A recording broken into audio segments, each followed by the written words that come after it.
Hello and welcome to the Austin Interviews ... podcast where Austin interviews ...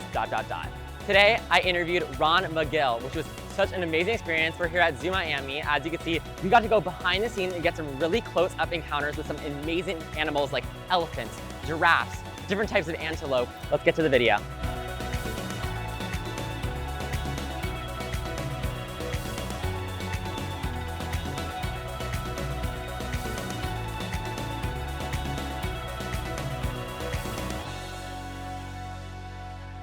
What first sparked your passion for wildlife and conservation, and was there a specific moment from your childhood that ignited your interest? Well, I grew up in a small apartment in New York City. I'm the son of Cuban immigrants, and my only exposure to animals there was really pigeons and some squirrels.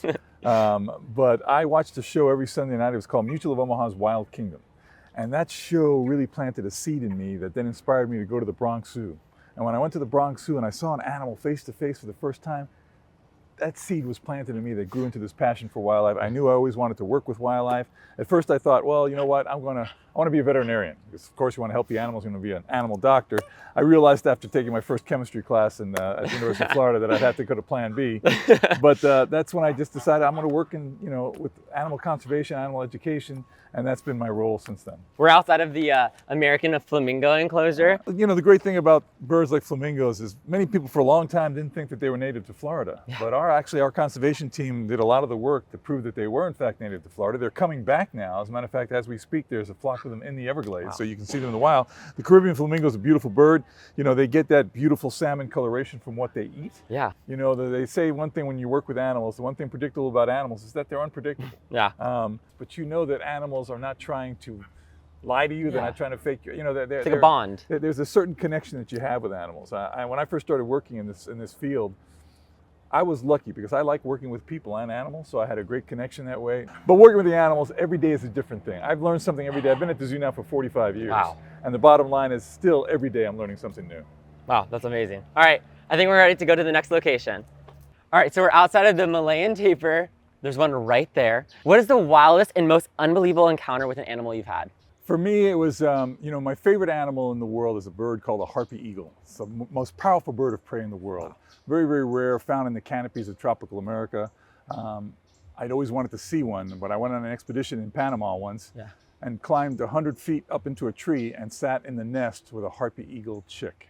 That is the single greatest wildlife experience. And I've been able to, put radio collars on lions in Africa, wow. Track polar bears in the Arctic, swim with the killer whale in the wild in the Galápagos.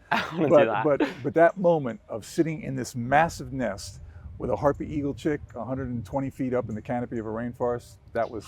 How long did it take you to get up 100 feet? Well, we use a special type of crossbow that we shoot a line up there and then we climb up and we rappel up there. Yeah. That is so awesome. There's actually a baby. He's in the pool. Enclosure. He'll come out in a little while. It looks like a little watermelon. Oh, they have that kind of camouflage coloration like baby deer do with spots and stripes on them just to kind of blend with their environment. Looks like a little Bambi, but like watermelon Bambi. It's so cute. So have you ever witnessed an animal doing something so surprising or unexpected that just left you in awe? Yes, I've seen several stories. I wrote a book about one. It's called Pride of the Lion. It's a lion named Quasi. He was the first male lion born here at the zoo. And I watched him not only be born, but almost die several times. As a matter of fact, we didn't think he was going to survive. And not only did he survive, but he turned out to be one of the most magnificent lions I've ever seen. As a matter of fact, now he lives at Lion Country Safari in West Palm Beach, and he's got a pride of his own. But he was an amazing animal. When you talk about intelligence, I've seen one of our orangutans actually take a stick and try to use it like a key to open a lock. So they're incredibly intelligent animals. Again, one of the great things about this job is you learn something new every day, and these animals never cease to amaze you. Wow. I've seen them try to pull things in with sticks and stuff. And these primates, chimps, one of the first animals other than humans known to use tools to get their food and stuff like that. So very, very intelligent. That's really awesome. So what is the rarest or most unique animal you've ever worked with, and what made that experience so special? I've worked with a lot of different kinds of rare animals. Everything from, Orinoco crocodiles, of course tigers. Seeing tigers in the wild was an amazing thing for me. Komodo dragons. I helped raise a Komodo dragon. It's the largest, most amazing animal in the world. I actually took that animal onto the David Letterman show in New York. I took a picture of holding that animal in the middle of Times Square, and Oh people my in New York God. didn't even bat an eye. They're like, oh, it's just a Komodo dragon It's a in casual Times day, Square. yeah. But that as a child, I would see on the National Geographic specials and all these great documentaries, be able to work with them, seeing my first polar bear in the wild. So cool. Incredible experiences. Yeah, wildlife has enriched my life beyond measure. It's like when I went to Africa and like seeing a lion like in the wild in Yeah. real life, it's just like, I'll remember for the rest of my Well, life. Africa's my mecca. I've been there Yeah. 54 times. And it's something that never gets old. I always need to go back. It gets into your blood.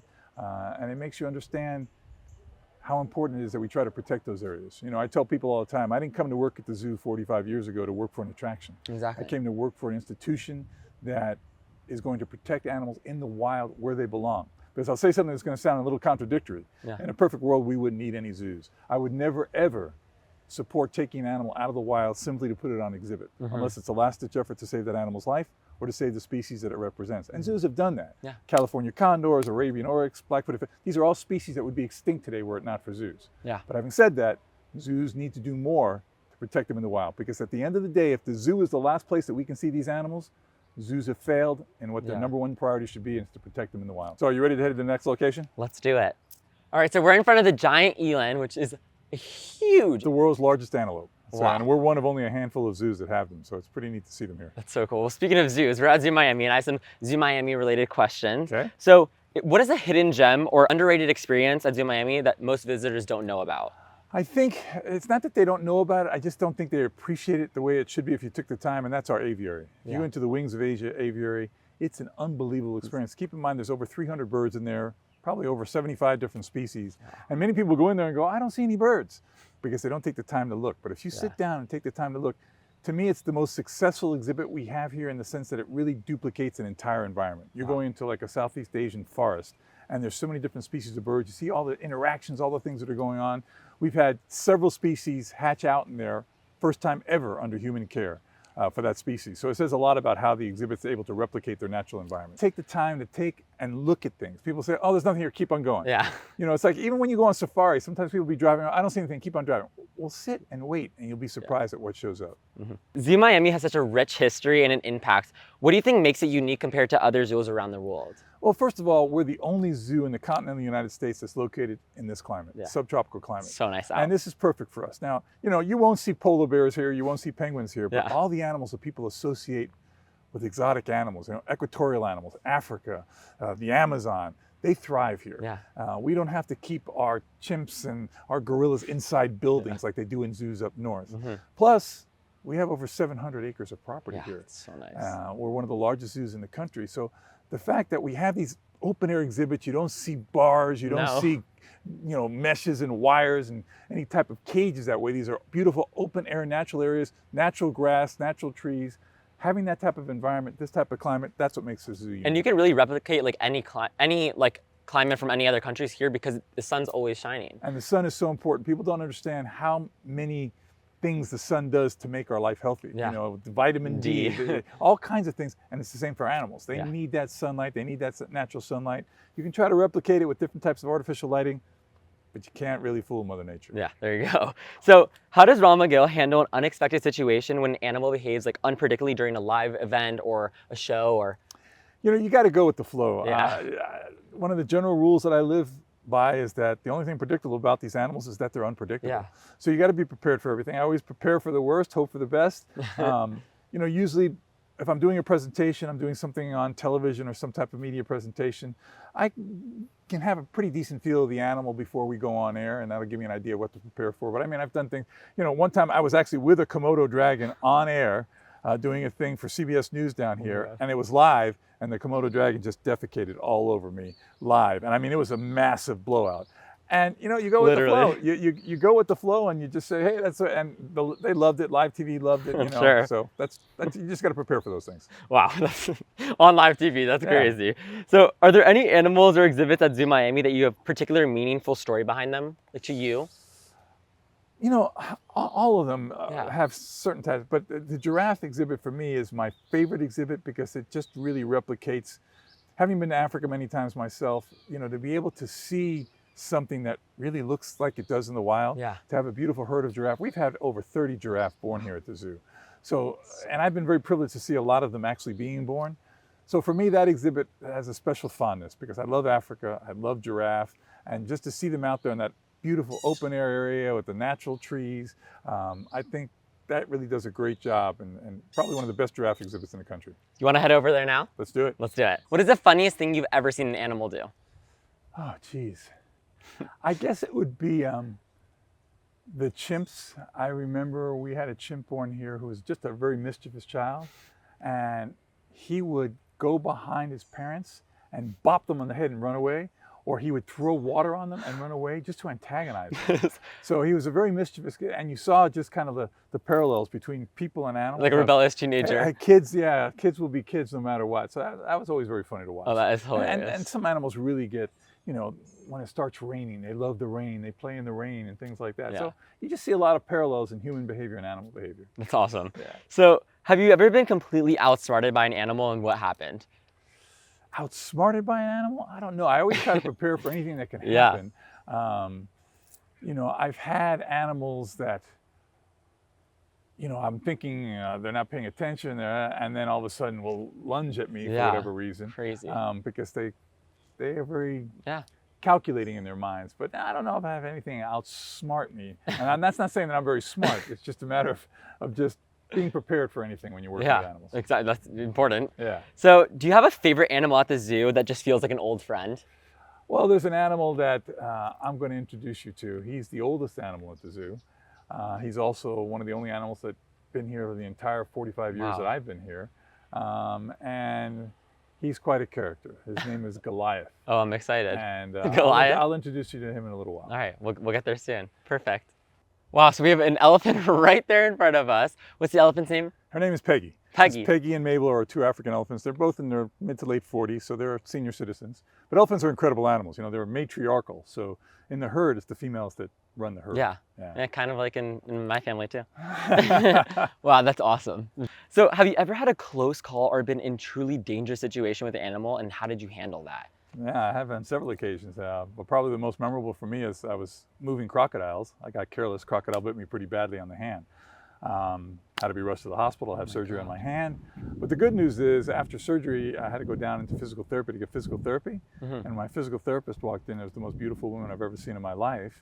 And a year later, I married her. So that's how I met my wife, is getting bitten by the crocodile. Thank God for that crocodile. Thank God There for you the go. crocodile. There you Wow, go. that's such an amazing story. Yeah. When people ask, oh, so how'd you meet your wife? Oh, crocodile accident. There you go. You know, and also if anyone asks, oh, what happened to your hand? Crocodile accident. You know, that's the best. That's like the best little stories. You know? I mean, crazy but true. Yeah, that's a little good story there. So what's the scariest or most tense moment you've experienced in your career working with an animal? I was in the Ngorongoro crater in Africa. Wow. There's two moments actually, and we had a bull elephant come up. Our truck stalled, the battery died, couldn't go. Jesus. And the elephant came, hit the truck, tried to tip the truck over while we were in the truck. And, you know, it was an open top. It's a big open Land Cruiser. Yeah. And I was holding down on the bottom, and his trunk came over the top of the truck and touched me in my face. I thought he was going to pull me out of the truck. He didn't. He just walked away, but that was very scary. And just recently, as a matter of fact, just a couple of months ago, I just got out of Southern Africa, and we were charged at night by a Cape buffalo that just missed us and went through the tent. And that was pretty hairy too. So there's a couple of situations. Well, yeah, when I was in Africa, we got charged by elephants, and they're huge. I mean, well, as you can see, they're right there, but they're huge, and it's just like it's such a beast of a creature, but they're like the smartest and like cutest looking animals as well. Yeah. It's adorable. So, was there a time when you thought this might be it? Like while working with wildlife, like how did you overcome that fear? Like, oh, this is like my last straw. No, I mean, that elephant situation in the Ngorongoro crater was certainly something that I thought this could be it. Yeah. You know, I've had some close calls with some venomous snakes, cobras and things like that. My life flashed before me with that buffalo going right through the tent and just missing me and my guide. But you know what? There's an old saying that says life isn't measured by the number of breaths that you take, it's measured by the number of times your breath is taken away. And those were certainly breathtaking moments that made me feel more alive than you can imagine. Yeah, that's fun. That unpredictedness is the fun part of it. Yeah. I love it. Say goodbye to Peggy. Say goodbye to Peggy. Let's go to the next place. So who's this big boy? This is Goliath. This is Goliath. This is Goliath. If I had to pick my single favorite animal in the zoo, it's got to be this guy because he's been here the entire time I've been here. He's the oldest animal in the zoo. How old is he? Just over 130 years old. 130? He weighs 525 pounds. And he is, like a I big said, boy. yeah, he's the guy that I've been able to work with for all of the 45 years that I've been here. He's a great animal. Scratching his neck because by doing that in the Galapagos Islands, actually going there in a few weeks, there's a bird that feeds on ticks. And they scratch a neck. And the bird comes down here. As soon as it feels something like this, it stays totally still, so the bird can go in there and get all the ticks. It's a classic, what they call a symbiotic relationship, where the bird gets mutualism. Bird gets the ticks, gets food, and he gets rid of parasites. Wow. So this is a great moment, but what's a moment in your career that you felt this is exactly what I'm meant to do? I don't know if I can pick out one moment. You know, I've been so privileged to see so many things. Watching the first birth of a giraffe, you know, watching a giraffe being born, the female doesn't lay down, the baby comes out, falls to the ground. Watching those first moments between mother and offspring is a great time. It's beautiful. You know, I was doing some work in East Africa with elephants, and being in the middle of a herd of 200 elephants and listening to them and watching the interactions, watching how animals kind of care about each other and what they do. It's pretty incredible. Have you ever been part of a rescue or conservation effort that completely changed an animal's life? You know, I support several rescue organizations, Wildlife Rescue of Dade County. Another one is Pelican Harbor Seabird Station, where, you know, animals' lives have been saved and they've been reintroduced back into the wild. So each one of those animals, I guess, is very important. But I guess one of the biggest ones I remember is a bald eagle. There was a bald eagle chick working with Wildlife Rescue of Dade County that the sibling died, the nest fell out of the tree. The one sibling died. This one did very well. And we raised that animal up, actually Lloyd Brown from Wildlife Rescue, but I played a part in it. And when we released that eagle to the wild and saw it fly back into the wild, for me, that was a huge, huge moment. It brought tears to my eyes. I still have it. You know, I have a whole videotape of that animal flying into the wild. I actually had the mayor of Miami-Dade County release her back into the wild. So that was a moment where, you know, that's a special moment, for sure. Very special. Oh, he's making some noises. Yeah, he's just breathing. He likes his apples. How has Zoo Miami's conservation work impacted endangered species globally? I mean, not just globally, but locally. I mean, we work here with our own pine rockland that surrounds the zoo. You know, the bonneted bat, you know, the Bartram hair-streaked butterfly. These are animals that are endangered species that our conservation department works with. Around the world, things like giraffe, like rhinos, you know, all around the world, we work with conservation programs and we contribute and support those programs to ensure those animals can live in the wild. Wow. Thank you, Goliath. Flies to heaven, buddy. Let's go see some giraffe. Let's do it. So we're here with, what's this giraffe's name? This is Blizzard. He's one of our two males out here, our big males. Their tongue feels like sandpaper. Yeah, their tongue is very thick because, you know, they feed on acacia leaves, which have the thorns, of course, and the branches. But see that tongue, how far it can come out? Wow. And you see how dark blue it is? Yes. That's to protect against sunburn. Wow. So when they lift in the tree, so you get the leaves. Exactly. Wow, World's tallest land mammal. If you could communicate with one species and understand their language, what would it be and why? Between elephants and some type of whale, because their social structures are so detailed, so intricate, they're pretty amazing. If animals could have social media, which species do you think would go viral?